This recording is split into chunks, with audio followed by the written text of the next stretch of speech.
1,000-day goal, self-sabotage kicking my ass, and what am I doing about it? Why did it happen? And hopefully a few nuggets that you can pick up from this session today that will help you with your transformational goals.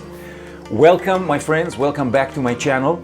This is, as you know, it's kind of an online vlog that is a combination of a diary of my personal 3 main transformational goals that I'm focused on for the next 1,000 days. One is a body transformation, the other one is writing my book and publishing it, and the third one is a business transformation as well. So I want to share with you just where things are, and first of all I want to start and say, yeah, self-sabotage is something that I have a dear and long relationship with. And the funny thing is, because I've started this challenge, 1,000 days challenge, November 28th, but I did a reset for January 1st just to keep the numbers kind of clean. So first of all, if you recall my last video, if you haven't watched it, I invite you to go and watch part 3. But I got this big calendar for 3 years, right? So every calendar page has the next year behind it.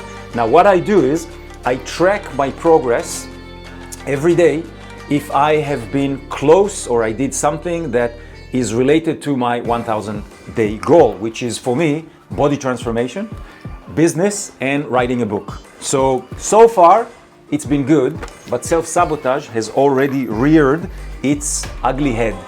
And for me, it's a funny thing. It's not self-sabotage on purpose or because I want to do it or something like that.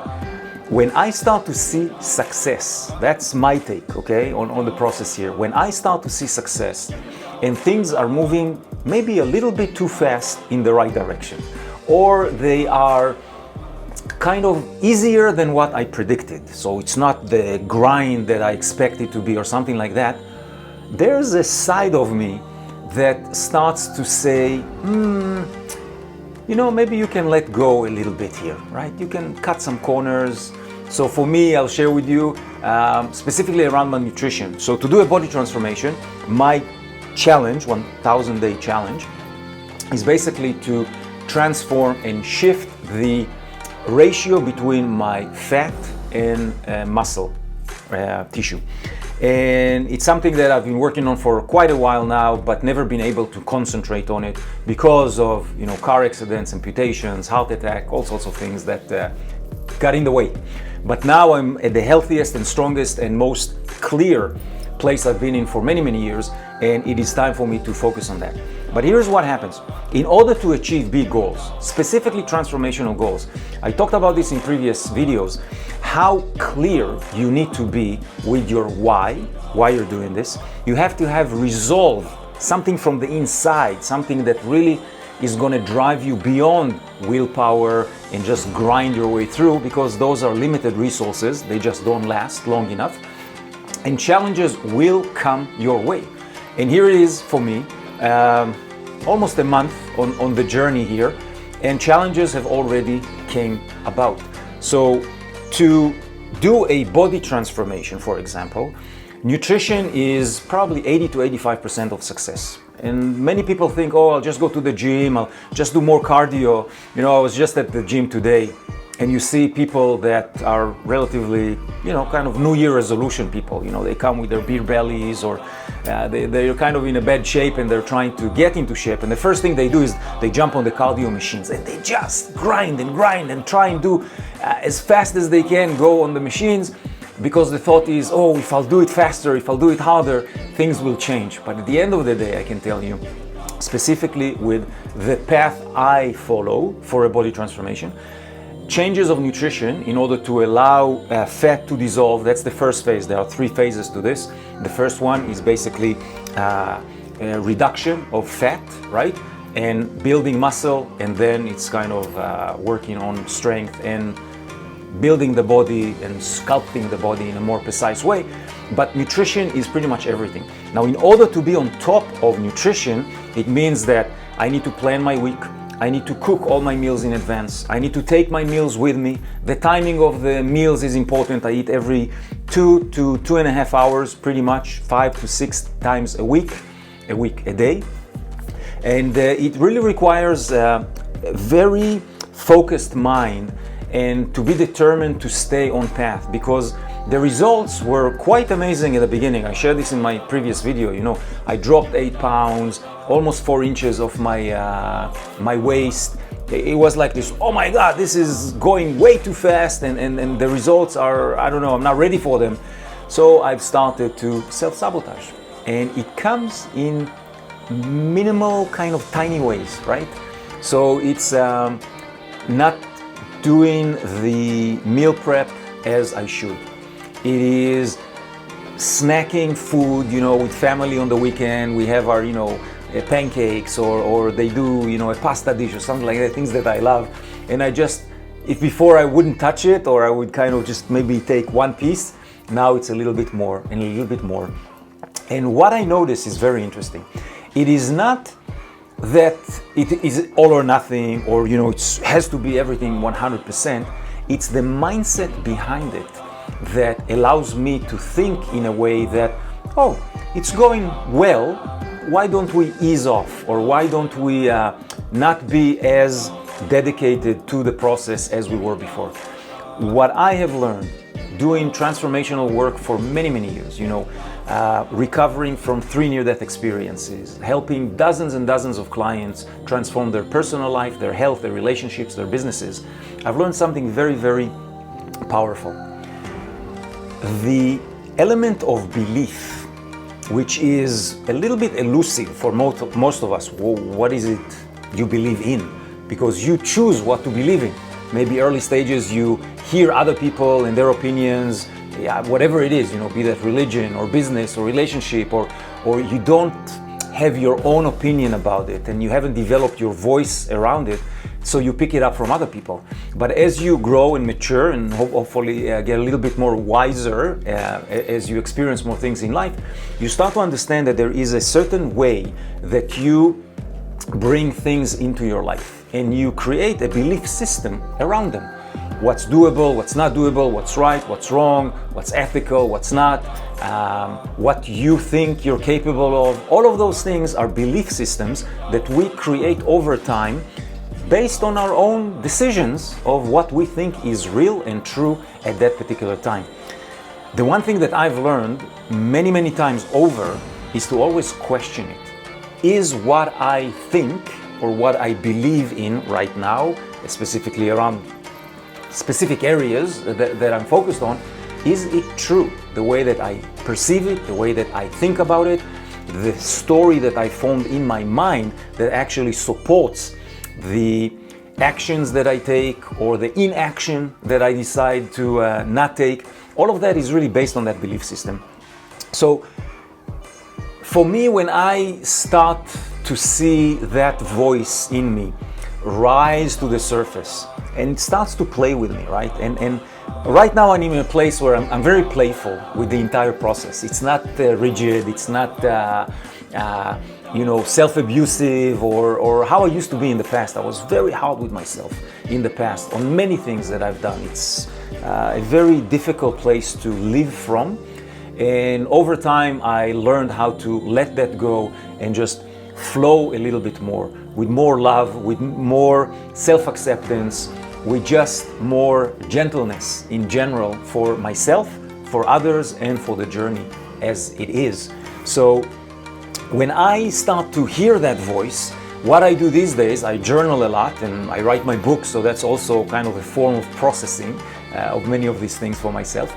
But what I start to see is that the interaction with that voice within my head is this old version of mine that still wants to be heard. So the easiest way for me to pass through this, and this is how I kind of rebound quickly after situations like this, is I acknowledge the need for this voice to be heard. And the acknowledgement could be just this, sharing it with you here, live video, and just this is what it is. I write it down. For me, journaling, using the written word has been a very, very powerful tool throughout my life, and something I recommend all my clients to pursue as well, because it allows you to process things on paper. There's a conversation that actually happens when you start to write things down. And for me, by just acknowledging that side still exists, we call it the dark side, we call it the less conscious side, we call it the saboteur, whatever we want to name it, it doesn't really matter. Names for me are just beyond something I want to deal with the nuances of it, because we all have different perceptions and connection to certain names and certain definitions. But what we do know is that conversation takes place all the time, right? We cannot eliminate it. There's a lot of talk, especially in spirituality and personal development, about killing the ego, or fighting against the ego, or it's the bad side of you that you have to suppress or get rid of. What the hell? It is part of you. It's part that you need to acknowledge. It's a part that is there and has a function in your day-to-day life and how you operate and how you separate yourself from others and interact in the world. There's nothing wrong with it. Maybe when the proportions and the ratio between what dictates your daily actions and activities, when that becomes, mainly driven by that side, let's call it the ego, the dark side, whatever you want to name it, takes over, then it's a bit of a problem. But when you acknowledge that, when you know it exists, and there's always a purpose for it, there is up and down, there is black and white, there is darkness and lightness. This is the way nature is built. This is the way we are wired. We have to have both sides in order to have a base of comparison of how to determine what it is we want to do, what is safe, what is not safe, what is good, what is not good. All of those things are ingrained in the human experience. So I'm not after canceling that or killing that identity or personality in me or whatever. No. I want to acknowledge it's there, and I want to create a new relationship that shifts the dynamics into a place that I am trying to achieve on a regular basis. So it's a work in progress always. I don't have all the answers, and definitely on a journey like this with this 1,000-day goal plan brings me to a place of questioning many things. And this is why I wanted to share with you here today the idea of self-sabotage, and for myself how I deal with it. But there's also a concept that is attached to it, and it's almost like I heard this just recently. It was a beautiful description: failing forward, right? Which was either failing forward or falling upward, right? Which is kind of a nice analogy and a visual, because it allows you to look at things in a different way. There's this concept of how you bounce back. If you fall on your back, it's easier to come up again, right? And if you fall down, then gravity will kind of catch you and pull you down. But if you fall upwards, if you look at it, has a nice idea of how to actually continue to fail, continue to experiment, continue to be open to whatever is going to come your way, but not judge it in a binary way. It's just one thing or the other. It's not a sum-zero game at all on any level. So for me, sharing this with you, my weekly touch point with my coach, specifically for the physical transformation, I just did it this week. So I didn't lose any weight. I actually gained a little bit of weight, which, if I was to measure my progress only based on that, it would be kind of disappointing, right? But circumferences, which I shared with you, is the most important piece that I kind of follow and measure, because that's where visceral fat is being dissolved. So I'm happy to say that I actually lost almost a centimeter, 0.8 millimeters around my waist, which is, good progress in the grand scheme of things. But what I started to see was that deviations from my plan, even if they're 5%, 10%, or whatever the case may be, they add up, and they add up quickly. So the sooner I can dial back and kind of go back on track, the easier it is to stay on track. And it's 1,000 days. So you know the analogy, if you start with two parallel lines, right, and they go the same direction, but one of them is just 1 degree off, right? At the beginning, you don't see a lot of change, right? But as time passes, as distance increases, the changes become very, very visible, right? And this is what I want to avoid. So even if it's 1 degree and it looks like a small deviation, I want to course correct as quickly as possible, because I know that that will go the wrong way and it'll be very, very disturbing when you hit that wall again, and that's not my intention. So my friends, this is where I'm at right now. 1,000 days we're in, as I said, with my calendar. For purposes of YouTube, it is, I started January 1st, although I started a month before. So 19 days of a nice streak so far, and a gentle one. I shared with you, this is a process, this is a gift I give to myself, I give to my family, and it's something that the intention is so pure and loving that I just enjoy the process. I enjoy the conversations in my head, I enjoy the challenges, I enjoy seeing myself, you know, up and down and right and left and whatever comes my way. And it's just a playful way to interact with life, to not be too serious. There is one thing that comes back for me again and again with my near-death experiences, was that some of us, we really take life too seriously. We don't know how long we have here on the planet. There are no guarantees for any of it. I know that the concept of live the moment as if it's your last is very difficult for us. We're human. We don't want to live every moment as if it's our last, because we don't want to be at our last moment, right? We want to be here as long as possible. So I understand the dichotomy of the concept versus day-to-day life, but at the end of the day, not being too serious, be more playful. These are the things I'm trying to bring into my daily life. And this is one of the reasons I decided to kind of do this YouTube channel and share this with you, because I have found that in the past, many of you have requested kind of the techniques, the how-tos, the behind the scenes of certain things that I teach and work with clients on. But what I've learned to understand is that there is a psychological, emotional component that drives those behaviors and actions. And if we don't understand that, if we don't create this self-awareness and learn how we're wired, how we interact, what's our default reactions and kind of symptoms that arise in particular situations that are a pattern for all of us. We each have a specific pattern that we follow when we're under stress, when we fail, when we kind of are too hard on ourselves. Whatever the case may be, there's a pattern of thought, there's a pattern of emotion, and there's a pattern of behavior that we all follow. And that's kind of to close bring to closure the subject of today of self-sabotage. Self-sabotage has many forms, and it can appear in our lives in many, many ways.